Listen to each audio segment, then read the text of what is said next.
President Biden has kicked off his effort to rally military and European Union allies to stay together in opposing Russia's invasion of Ukraine.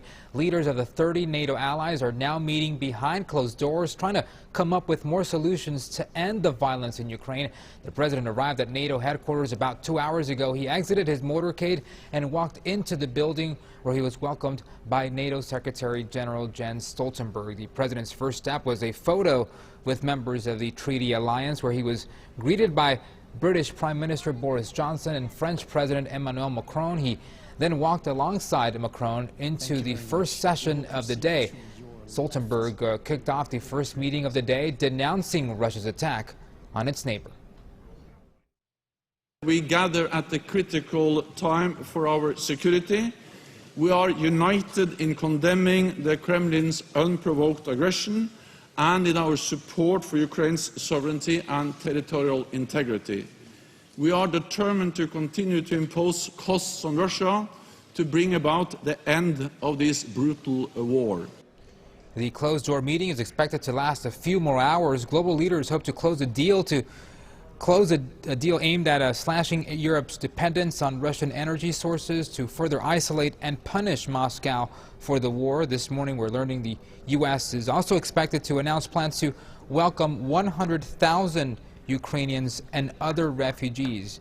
President Biden also plans to announce new sanctions and increase current ones against Russia.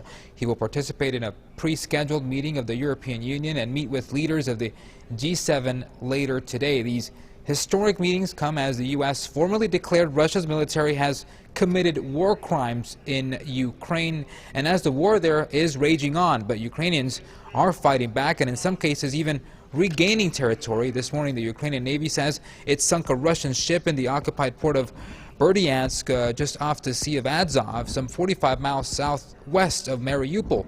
Although Ukraine has seen success in some cases, they're failing in others. The Russian military claims to have taken control of the city of Izium in eastern Ukraine, and Russian shellings continue hitting cities like Mariupol, destroying homes and schools in the process. Russia also dropping airstrikes on the capital city of Kyiv, where, despite these intense attacks, Ukrainian forces are desperately trying to keep Russia out. There is no way any troops will penetrate into the city because the city is occupied with people with firearms.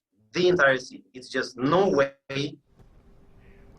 Meantime, Ukrainian President Volodymyr Zelensky says he will be closely monitoring what happens in today's NATO meetings. He expects serious steps from NATO, the European Union, and G7 after their summits, and says, quote, "At these summits, we will see who is a friend, who is a partner, and who has betrayed us for money."